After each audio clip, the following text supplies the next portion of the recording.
یہ وہ لمحہ نہیں ہوتا جس میں زندگی ختم ہوتی ہے، یہ وہ لمحہ ہوتا ہے جہاں پہلی بار حقیقت شروع ہوتی ہے۔ سانس رکتی ہے لیکن خاموشی نہیں آتی، بلکہ ایک ایسی آگاہی کھلتی ہے جو زندگی بھر کبھی محسوس نہیں ہوئی۔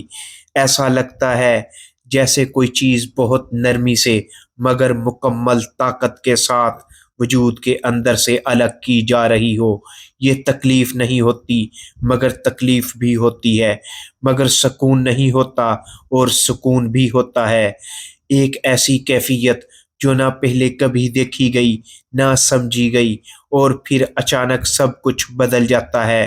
نہ وقت ویسا رہتا ہے نہ احساس ویسے رہتا ہے، جیسے کسی نے پوری حقیقت کا رخ موڑ دیا ہو، اور اگلے ہی لمحے دیکھنا شروع ہوتا ہے لیکن آنکھوں سے نہیں، سننا شروع ہوتا ہے لیکن کانوں سے نہیں۔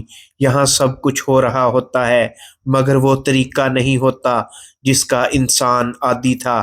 پھر ایک لمحہ آتا ہے جو پوری زندگی کے یقین کو توڑ دیتا ہے۔ نیچے ایک جسم پڑا ہوتا ہے، ساکت، خاموش، وہی چہرہ، وہی ساخت، وہی وجود، مگر اس میں آپ نہیں ہوتے۔ یہ وہ پہلا جھٹکا ہے جو انسان کے اندر گونجتا ہے بغیر آواز کے۔ یہ کیا ہو گیا؟ یہ سوال مکمل بھی نہیں ہوتا کہ اگلا احساس اس پر غالب آ جاتا ہے، انکار۔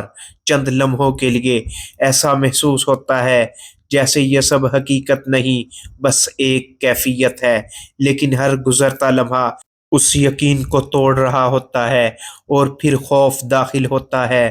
وہ خوف نہیں جو دنیا میں محسوس ہوتا تھا، یہ وہ خوف ہے جو کسی اور حقیقت سے جڑا ہوتا ہے۔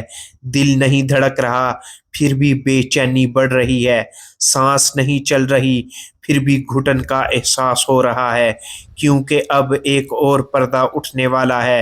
اور یہ وہ مرحلہ ہے جہاں انسان پہلی بار اپنی زندگی کو ویسا دیکھتا ہے جیسی وہ حقیقت میں تھی، نہ کوئی بہانہ، نہ کوئی پردہ، صرف حقیقت۔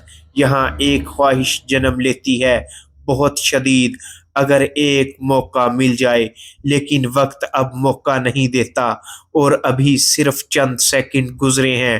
اگلے لمحوں میں وہ ظاہر ہونے والا ہے جو فیصلہ کرے گا کہ آگے سکون ہے یا ایسی حقیقت جس کے لیے انسان کبھی تیار نہیں ہوتا۔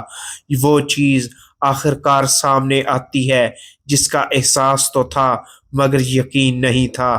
اچانک فضا بدلتی ہے، کوئی آواز نہیں آتی مگر ایک موجودگی محسوس ہوتی ہے، ایسی موجودگی جسے نظر انداز کرنا ممکن نہیں۔ یہ وہ لمحہ ہے جہاں انسان کو پہلی بار اندازہ ہوتا ہے کہ وہ اکیلا نہیں ہے، مگر سوال یہ نہیں ہوتا کہ کون ہے، سوال یہ ہوتا ہے اب کیا ہونے والا ہے، کیونکہ جو احساس اب آ رہا ہوتا ہے وہ پہلے کبھی محسوس نہیں ہوا، نہ دنیا میں نہ خواب میں۔ یہ ایک ایسا دباؤ ہوتا ہے جو وجود کو اندر سے جکڑ لیتا ہے، اور پھر پہلا سامنا ہوتا ہے کس سے؟ یہی وہ سوال ہے جو ہر سننے والے کے ذہن میں ابھی چل رہا ہے، مگر حقیقت اس سے بھی زیادہ گہری ہے۔ یہ سامنا آنکھوں سے نہیں ہوتا پھر بھی سب کچھ واضح ہوتا ہے۔ ایسا لگتا ہے جیسے کوئی حقیقت خود کو ظاہر کر رہی ہو بغیر کسی پردے کے، اور اسی لمحے انسان کے اندر ایک اور کیفیت پیدا ہوتی ہے، پچھتاوا، لیکن عام پچھتاوا نہیں، ایسا پچھتاوا جو وقت کو واپس موڑنے کی شدت رکھتا ہو۔ ہر وہ لمحہ جو ضائع کیا گیا، ہر وہ بات جو ٹالی گئی، سب ایک ساتھ سامنے آنا شروع ہو جاتا ہے۔ یہ تیزی ناقابل برداشت ہوتی ہے کیونکہ اب کچھ بھی چھپا ہوا نہیں رہتا، اور پھر ایک اور مرحلہ شروع ہوتا ہے، ایسا مرحلہ جس میں انسان کو محسوس ہوتا ہے کہ اب فیصلہ قریب ہے، مگر کیسا فیصلہ؟ یہی وہ چیز ہے جو ابھی واضح نہیں ہوتی، کیونکہ ذہن اب ایک ہی چیز چاہتا ہے، آگے کیا ہوگا؟ اور جیسے جیسے یہ سوال مضبوط ہوتا ہے ویسے ویسے حقیقت اور قریب آتی جاتی ہے۔ یہاں ایک عجیب بات ہوتی ہے، وقت تیز بھی لگتا ہے اور رکا ہوا بھی۔ یہ لمحہ اپنا وزن رکھتا ہے اور پھر اچانک وہ مرحلہ شروع ہوتا ہے جسے کوئی روک نہیں سکتا۔ یہ وہ پوائنٹ ہے جہاں سے آگے واپسی کا تصور بھی ختم ہو جاتا ہے، اور اب وہ ظاہر ہونے والا ہے جو انسان کے اگلے سفر کا رخ طے کرے گا۔ سکون یا ایسا خوف جس کی مثال دنیا میں نہیں۔ معزز ناظرین اکرام، وہ لمحہ آخر کار آ جاتا ہے جس کا انتظار نہیں تھا، مگر جس سے بچنا بھی ممکن نہیں تھا۔ موجودگی اب واضح ہو جاتی ہے۔ یہ کوئی احساس نہیں رہتا، یہ حقیقت بن جاتی ہے، اور اسی لمحے انسان سمجھ جاتا ہے کہ اب جو ہونے والا ہے وہی اس کے آگے کے سفر کا آغاز ہے۔ پھر ایک دروازہ کھلتا ہے، آنکھوں سے نہیں مگر ایسے جیسے پوری حقیقت دو حصوں میں تقسیم ہو گئی ہو۔ ایک طرف ایسا سکون جس کی مثال دنیا میں کبھی نہیں دیکھی گئی، اور دوسری طرف ایک ایسی گھبراہٹ جو وجود کو ہلا کر رکھ دے۔ یہاں کوئی تیسرا راستہ نہیں ہوتا، اور پھر وہ چیز سامنے آتی ہے جس کا فیصلہ پہلے ہی ہو چکا ہوتا ہے، مگر انسان کو اب پتہ چلتا ہے اگر زندگی سچائی کے ساتھ گزری ہو تو وہ لمحہ ایسا سکون لاتا ہے جیسے کسی نے ساری تھکن ختم کر دی ہو، اور اگر زندگی غفلت میں گزری ہو تو یہی لمحہ ایسا بوجھ بن جاتا ہے جو برداشت سے باہر ہوتا ہے۔ یہی وہ حقیقت ہے جسے دنیا میں صرف سنایا گیا تھا، مگر یہاں اسے دکھایا جا رہا ہوتا ہے۔ اسی لیے اللہ تعالیٰ قرآن کریم کی سورہ مومنون میں ارشاد فرماتا ہے، یہاں تک کہ جب ان میں سے کسی کو موت آتی ہے تو وہ کہتا ہے اے میرے رب مجھے واپس بھیج دے۔ یعنی انسان مہلت مانگتا ہے لیکن جواب نہیں ملتا، کیونکہ جو وقت تھا وہ دنیا میں تھا۔